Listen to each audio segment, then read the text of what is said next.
Next দেখো erythrocytic schizogony. Micro metacryptozoites after escaping into the blood stream invade the erythrocytes or red blood corpuscles. This starts the erythrocytic schizogony which include the following stages. এরপরে micro metacryptozoites যেগুলো রয়েছে সেগুলো কি হয়, আস্তে আস্তে করে ব্লাডে রিলিজড হয়ে যায় এবং ব্লাডে রিলিজ হওয়ার পরে তারা কি করে, ব্লাড মধ্যস্থ আরবিসিগুলোকে অ্যাটাক করে এবং ওই আরবিসির মধ্যে ঢোকার পরে ওদের যে সমস্ত চেঞ্জেসগুলো ঘটে সেগুলো নিচে পয়েন্ট করে করে দেওয়া আছে, সেই সাকসেসিভ স্টেজেসগুলো। ওকে, এরপর দেখো এরিথ্রোসাইটিক সাইজোগনি কথাটার মানে কি, এরিথ্রোসাইটের আর একটা নাম হচ্ছে আরবিসি, মানে লোহিত রক্তকণিকা। তো এরিথ্রোসাইটিক সাইজোগনির মধ্যে এরিথ্রোসাইটের মধ্যে যে সমস্ত চেঞ্জেসগুলো হচ্ছে দে আর কল এরিথ্রোসাইটিক সাইজোগনি। তার আগে এখানটা শুরু হয়েছিল কী দিয়ে, প্রি এরিথ্রোসাইটিক মানে কি, before entering into the RBC, আরবিসিতে ঢোকার আগে যেগুলো ছিল। ওকে, আচ্ছা এরপরে দেখো trophozoite stage. Inside the RBC the micrometacryptozoite becomes rounded and modified into a young trophozoite. আরবিসির মধ্যে মাইক্রোমেটাক্রিপ্টোজয়েড ঢোকার পরে সেগুলো গোলাকার হয়ে যায় এবং পরিবর্তিত হয়ে ইয়াং ট্রোফোজয়েড তৈরি করে। ওকে, আচ্ছা next signet ring stage. As the trophozoite grows in size, a central vacuole is developed so that the nucleus is pushed to one side into the peripheral cytoplasm. ঠিক আছে, তো এই ট্রোফোজয়েডগুলো যখন আস্তে আস্তে করে বড় হওয়ার সময় কি হয় বলো তো, এতটাই তারা বড় হয়ে যায় একটা সময়, এতটাই স্পেস অ্যাকোয়ার করে নেয় যার ফলে কোষ মধ্যস্থ নিউক্লিয়াসগুলো কি করে, যে কোনো একটা দিকে প্লেসড হয়ে যায়, তখন তাকে কি বলা হয়, this stage is called signet ring stage. কেন সিগনেট রিং? রিং মানে কি, রিংয়ে দেখবে আংটির মধ্যে, আংটির যে ওপরে যে স্টোন বা যা কিছু ডিজাইন থাকে সেগুলো দেখবে একটা দিকে থাকে আর বাকি পুরো দিকটা একটা হোল রিং। তো এখানেও তাই, যে ওই রকম অবস্থাতে নিউক্লিয়াসটা একদিকে পুস্ট হয়ে যাওয়ার জন্য জিনিসটাকে, মানে ওই ট্রোফোজয়েডের দেহটা মানে কীরকম টাইপের হয়, আমি একটা এক্সাম্পল দিতে পারি, মানে একটু ছবিটা দেখাচ্ছি। দেখো এরকম ধরো একটা ট্রোফোজয়েড, তো ট্রোফোজয়েডের মধ্যে কি হয়, মানে পুরোটা ভ্যাকুয়াল, একটা এরকম বড় একটা ভ্যাকুয়াল সৃষ্টি হয়। ওকে, তো ভ্যাকুয়াল সৃষ্টি হওয়ার জন্য এই নিউক্লিয়াসটা একদিকে প্লেসড হয়ে যায়। এই যে স্টেজটা, এই স্টেজটাকে বলা হয় সিগনেট রিং স্টেজ, এটা ট্রোফোজয়েডে হয়। এটা হচ্ছে ভ্যাকুয়াল আর এটা হচ্ছে নিউক্লিয়াসটা দেখতে পাচ্ছি আমরা একদিকে এরকমভাবে চাপে একদিকে রয়েছে, so this is called signet ring stage. আচ্ছা এরপরে দেখো signet ring trophozoite ingest a large portion of cytoplasm or red blood corpuscle forming a food vacuole into which it secretes digestive enzymes. এই যে সিগনেট রিং স্টেজটা আমি দেখতে পেলাম, এত বড় ভ্যাকুয়ালটার ওর মধ্যে থাকে, এটা অ্যাকচুয়ালি ফুড ভ্যাকুয়াল হিসেবে কাজ করে এবং এরা প্রচুর পরিমাণে এই সময় আরবিসিকে কিন্তু কী করতে পারে, যেহেতু আরবিসির মধ্যে রয়েছে, তো এই ব্লাড কর্পাসেলের মধ্যে আরবিসির মধ্যে থেকে ওরা নিজেদের নিউট্রিশনটা কালেক্ট করে। ঠিক আছে, beside a number of pinocytic vesicle এখানটার করার দরকার নেই, এনজাইমস পর্যন্ত বললে।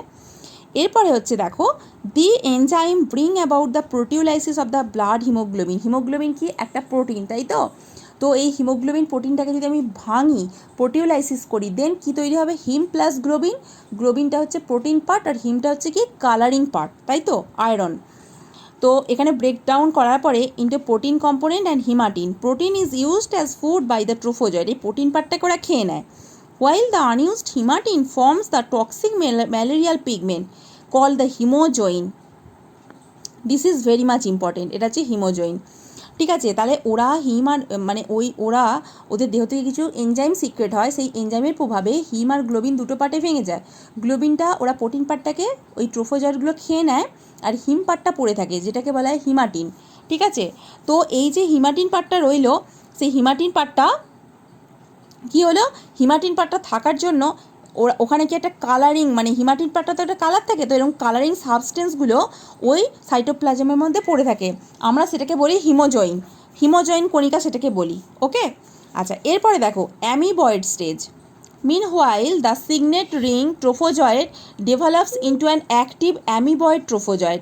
এরপরে কি হচ্ছে, সিগনেট রিং যে ট্রোফোজয়েড স্টেজটা থাকে সেটা আস্তে আস্তে করে অ্যামিবয়েড ট্রোফোজয়েড, মানে ওদের মধ্যে কি হয়, অ্যামিবয়েড ট্রোফোজয়েড কেন বলছি, ওদের শেপটা অ্যামিবা লাইক হয়ে যায়, মানে ওদের সিউডোপোডিয়া গ্রো করে। It sends the pseudopodial process into the cytoplasm of the blood corpuscle.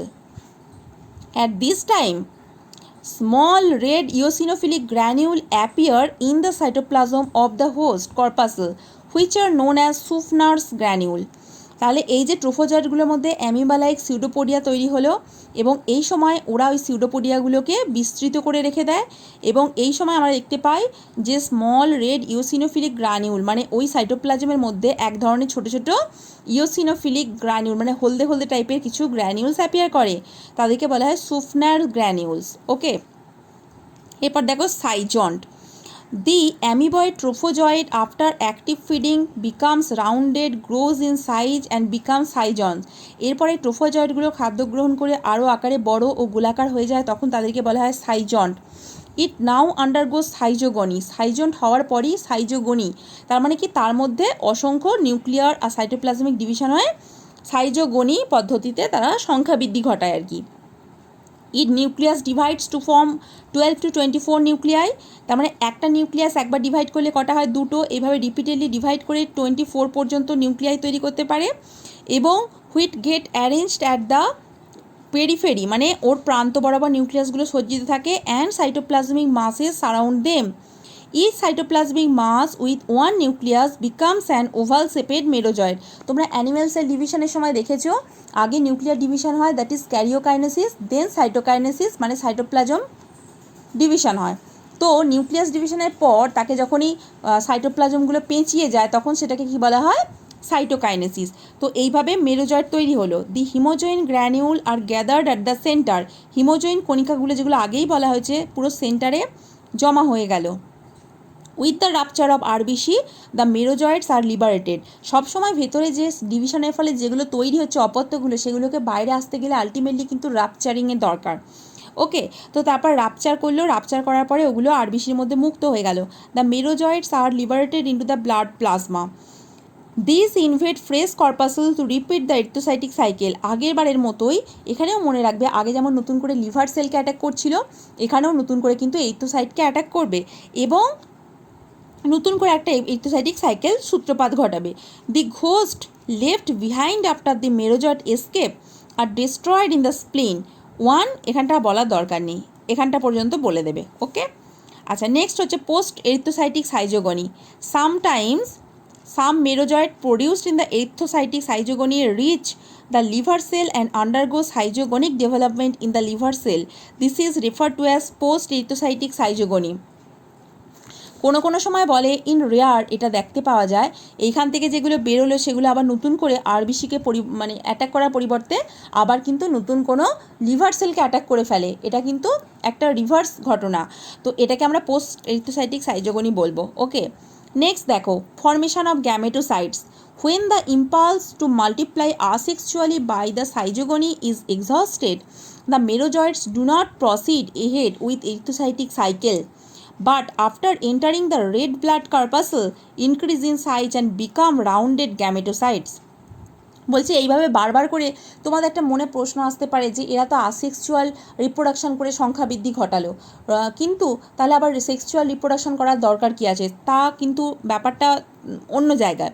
সেটা হচ্ছে কি, বারবার আসেক্সুয়াল রিপ্রোডাকশন করার পরে ওরা যখন এক্সস্টেড হয়ে যায়, ঠিক প্যারামিশিয়ামে এই কথাটা বলেছিলাম, বারবার ওরা বাইনারি ফিশন করে করে যখন এক্সস্টেড হয়ে যায় তখন ওরা কি করে, তখন ওরা কনজুগেশন করে। এখানেও ঠিক তাই, আসেক্সুয়াল যখন করে করে ওরা এক্সস্টেড হয়ে যায় তখন ওরা সেক্সুয়াল রিপ্রোডাকশানে যায় এবং তখন ওরা কী তৈরি করে, গ্যামেটোসাইট তৈরি করে। দিস সো সেক্সুয়াল ডাইমরফিজম, গ্যামেটোসাইটের মধ্যে ডাইমরফিজম দেখতে পাওয়া যায়, মানে মেল ফিমেলের মধ্যে ডিফারেন্স থাকবে। ওকে, তো দিস সো তারপর হচ্ছে the male or microgametocyte is smaller and contains a large diffuse nucleus.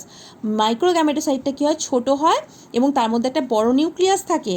The female or megagametocyte is larger with a small compact peripheral nucleus. মেগাগ্যামেটোসাইটে কী হয়, মানে আকারটা বড় হয় গ্যামেটোসাইটটার এবং তার নিউক্লিয়াসটা কিন্তু ছোটো হয়, বুঝলে? মাইক্রোগ্যামেটোসাইটের কোষটা ছোটো হয়, গ্যামেটোসাইট কোষটা ছোটো হয়, বাট নিউক্লিয়াস ইজ লার্জ। মেগার ক্ষেত্রে কী হয়, নিউক্লিয়াসটা স্মল হয় কিন্তু সেল ইজ লার্জ। দেন তারপর হচ্ছে হয়ে গেল the gametocyte do not divide but remain as intercellular parasite within their host blood corpuscle until they either die or ingested by the vector in which they continue their development. এই অবস্থায় ওরা ব্লাডের মধ্যে থেকে যায় এবং এইভাবে দীর্ঘদিন থাকে। এবার ধরো কোনো একটা মানুষের ব্লাডের মধ্যে এই অবস্থায় রয়েছে, দীর্ঘদিন সেই মানুষটা এমন জায়গায় রয়েছে তাকে মশা কামড়ানোর কোনো সুযোগ নেই, তাহলে কী হচ্ছে তার মধ্যেই সেটা থেকে ওই গ্যামেটোসাইটিক দশাটা কিন্তু আফটার সার্টেন পিরিয়ড সেটা কিন্তু ডিস্ট্রয়েড হয়ে যাবে। কিন্তু আবার যদি কোনো মশা তাকে কামড়ায় তাহলে সেখান থেকে ওই গ্যামেটোসাইটিক দশাটা মশা আবার কালেক্ট করে নেবে, করে নিয়ে মশার দেহে নিয়ে নেবে। ওকে, তাহলে যখন হিউম্যানের দেহে ঢুকেছিল তখন ফেজটার কী নাম ছিল আমরা দেখেছিলাম স্পোরোজয়েড। আর যখন হিউম্যানের দেহে আফটার ডেভেলপমেন্ট স্পোরোজয়েড থেকে মেরোজয়েড হলো, মেরোজয়েড থেকে ট্রুফোজয়েড হয়ে আবার এখানে গ্যামেটোসাইট দশা এলো, সেই গ্যামেটোসাইট থেকে আবার হিউম্যান বডিতে যাবে। ওকে।